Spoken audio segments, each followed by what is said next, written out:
सभी मित्रों को मेरा प्रणाम। स्वागत करती हूँ साक्षी की साधना ध्यान प्रयोग में।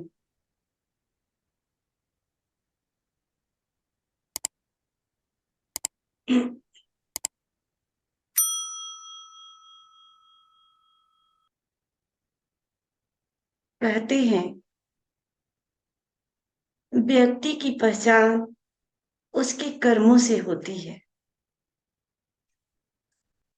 वरना इस संसार में तो एक नाम के हजारों इंसान हैं। एक जादूगर एक राजा के राज्य में प्रवेश करते हैं, मन में ये सोचते हुए कि आज मैं राजा को अपना जादू दिखाऊंगा और वहां से मुझे बहुत सारा धन मिलेगा। मन में ये विचार लिए हुए उस राज्य में प्रवेश करते हैं और दरबारियों से बोलते हैं कि मैं एक जादूगर हूं और यहाँ जादू दिखाने आया हूं। आप राजा को खबर कर दें कि कोई बहुत बड़ा जादूगर आया है जो कि अपना जादू दिखाना चाहता है। दरबारी राजा के पास गए और राजा को बोले कि एक बहुत बड़ा जादूगर आए हैं, वो अपना जादू दिखाना चाहते हैं। राजा ने अपने दरबार में बहुत अच्छी व्यवस्था की ताकि सभी दरबारी मिलकर के और उसका जादू देख सके। फिर उस जादूगर को बुलाया गया। जादूगर आया और मन में सोच रहा था कि कुछ ऐसा नया करूं जिससे कि राजा बहुत ही प्रभावित हो जाए और उसके बदले मुझे बहुत सारा धन दे।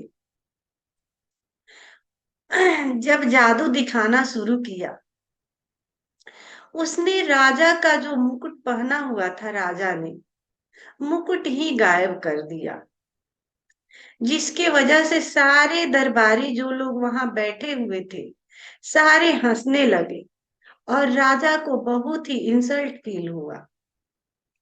राजा ने उस जादूगर को फांसी की सजा सुनाई कि 1 सप्ताह में तुम्हें फांसी लगेगी, और उसे अपने जो कैद खाना था उसमें बंद कर दिया, अपने कैद खाने में।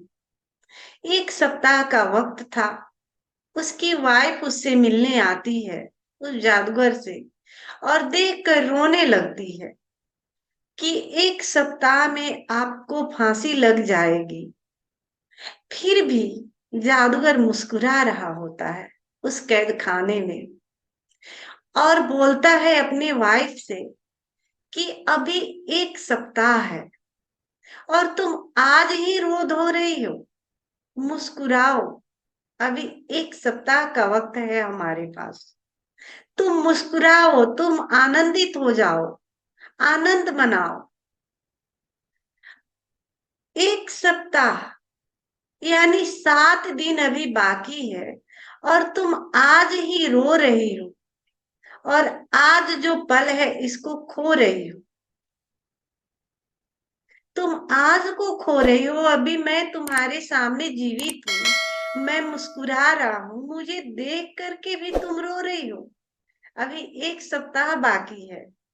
लेकिन पत्नी तो पत्नी होती है, वो तो आंसू बहाए जा रही थी।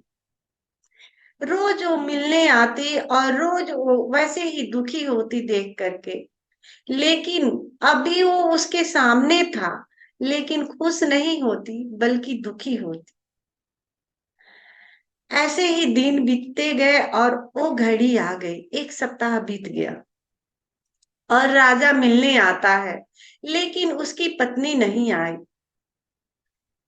उसे पता था कि आज उसको फांसी लगेगा और मैं देख नहीं सकती फांसी लगते हुए, इसलिए उसके घर पर बहुत सारे रिश्तेदार जो कि इकट्ठे हो गए थे कि आज तो फांसी लग जाएगी और जो उसका लाश है हमारे घर आएगा। सभी मातम बना रहे थे, सभी रो रहे थे। दुख की घड़ी उसके घर पर मंडरा रही थी। सभी आंसू बहा रहे थे कि आज उसकी मौत हो जाएगी। राजा आते हैं उस जादूगर से मिलने के लिए, जो जहां बंद किया होता है कैद खाने में, वहां मिलने आते हैं अपने घोड़े पर सवार होकर, और देखते हैं कि जादूगर आज तो रो रहा है। जादूगर रो रहा होता है और उदास था।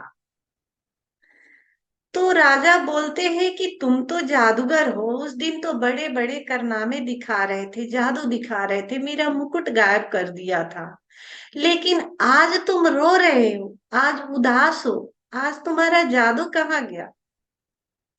वो जादूगर बोलता है कि महाराज, मैं इसलिए रो रहा हूं कि मैं एक घोड़ा बनाने वाला था, जो कि उड़ने वाला घोड़ा होता, और मैं ये सपना अपने साथ ही लिए इस संसार से आज विदा हो जाऊंगा। इसलिए मैं रो रहा हूं कि वो जो जादू का घोड़ा मैं बनाने वाला था, वो मेरा सपना अब पूरा नहीं हो पाएगा, और साल भर के अंदर वो सपना मैं पूरा करने वाला था, लेकिन आपने तो मुझे फांसी की सजा दे दी है, तो अब ये सपना पूरा नहीं होगा।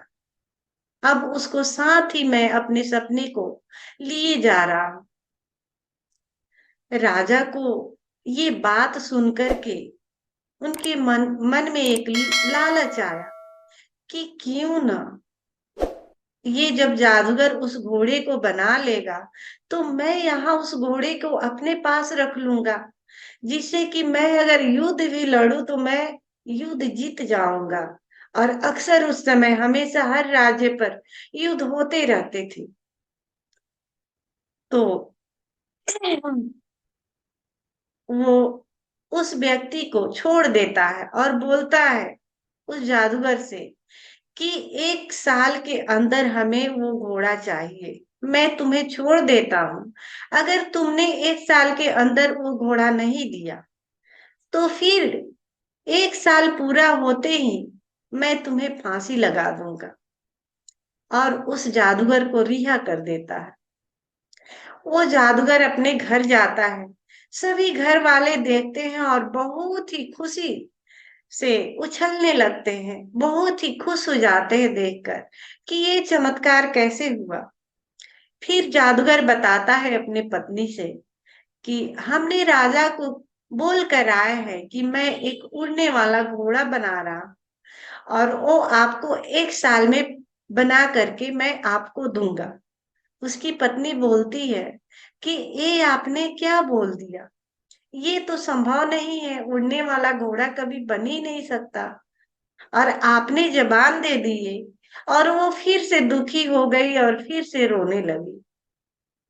जो भी वहां मौजूद थे उनके रिश्तेदार, वो सारा उस जादूगर को पागल बोलने लगे कि ये पागल हो चुका है, कहीं उड़ने वाला घोड़ा होता है, और ये झूठा आश्वासन दे करके आया है जो कि पूरा ही नहीं होने वाला है। फिर साल भर में तो ये राजा फांसी देगा ही देगा। सभी दुखी मन से अपने अपने घर चले जाते हैं, और वाइफ फिर से रोने धोने लगती है। फिर से वही मातम छा जाता है उसके घर। वो लाख समझाता है अपने वाइफ को कि 1 साल का मौका है, जैसे एक सप्ताह खत्म हो गया, वैसे ही 1 साल का हमारे पास मौका है, और तुम आज इस पल को गंवा रही हो। मैं तुम्हारे सामने खड़ा हूँ, तुम खुशियां नहीं मना रही हो, तुम रो रही हो, और इस पल को भी गंवा रही हो। लेकिन पत्नी तो पत्नी है, उसको कुछ समझ में नहीं आता, वो रोने धोने में अपना टाइम पूरा बर्बाद कर रही है। लेकिन वो जादूगर बहुत खुश होता है और बहुत आनंद से उस घर में रहने लगता है। फिर अचानक 3 महीने के अंदर उस राजा की मौत हो जाती है और ये बात ही खत्म हो जाता है कि किसको फांसी देना है। राजा की मौत हो जाती है और फांसी का बात ही खत्म हो गया। इस कहानी से हमें ये शिक्षा मिलती है कि फ्यूचर में पता नहीं कब क्या होगा। हम उलझे रहते हैं कि ये होने वाला है, वो होने वाला है, और फ्यूचर को सोच करके हम अपना जो आज है हम वो भी बर्बाद कर देते हैं, जबकि पता नहीं क्या होने वाला है। फ्यूचर में कुछ भी हो सकता है, हमारे साथ अच्छा ही अच्छा होने वाला है। फिर भी हम फ्यूचर में ये होगा वो होगा, पता नहीं हमारे साथ दुखों का पहाड़ होगा क्या होगा, और उसको सोच सोच के हम अपना आज अभी और ये पल बर्बाद कर देते हैं। तो कभी भी, जैसे इस कहानी में बताया गया है कि उसकी वाइफ दुखी होती थी और वो जो जादूगर होता था आनंदित होता था, तो वैसे ही हम दुखी भी हो सकते हैं और आनंदित भी हो सकते हैं। अभी यही पल ईश्वर कितना अच्छा मौका देता है हमें खुश होने का, लेकिन हम खुश नहीं होते बल्कि उस खुशियों को दुख और मातम में बदल देते हैं। दुख मनाते हैं कि कल ये होने वाला है, लेकिन आज को हम बर्बाद कर देते हैं, जबकि आज को हम खुशियों में बदल सकते हैं, आनंद में बदल सकते हैं। लेकिन हम कल को सोच करके अपना पूरा खुशी पूरा आनंद को बर्बाद कर देते हैं। तो क्यों न इसी पल में जिया जाए, अभी यहीं और इसी पल को आनंदित होकर उत्सव मनाकर इसी पल को जिया जाए। तो आइए इसी भावदशा के साथ हम इस ध्यान में प्रवेश करते हैं। जैसा कि मैं ओशो का वीडियो लगाती हूँ, ओशो आते हैं, ओशो का हम स्वागत करते हैं और फिर एक छोटा सा संगीत बजेगा, उस संगीत पर हम नृत्य करेंगे और फिर ओशो के अमृत वाणी से हम इस ध्यान में प्रवेश करते हैं। तो जैसा कि ओशो आते हैं तो हमें पूरे हृदय से भरे हुए, प्रेम से भरे हुए हमें स्वागत करना है। और जैसा कि संगीत बजेगा तो हमें बाहर के जगत को भूल जाना है। जैसा कि अभी हमने कहा, अभी यही इसी पल में जो भी हो रहा है उसे आनंद पूर्वक खुशी पूर्वक उत्सव मनाना है। इस उत्सव में हमें शामिल हो जाना है। पता नहीं कल वो घड़ी आए या नहीं आए, हम रहे या नहीं रहे, लेकिन आज अभी जो ये घट रहा है, अभी आनंद का क्षण, खुशी मनाने का क्षण, इसे हमें नहीं खोना है, इसे जी भर के जीना है। इस पल को, अभी यही इसी पल को। तो सभी मित्र खड़े हो जाए।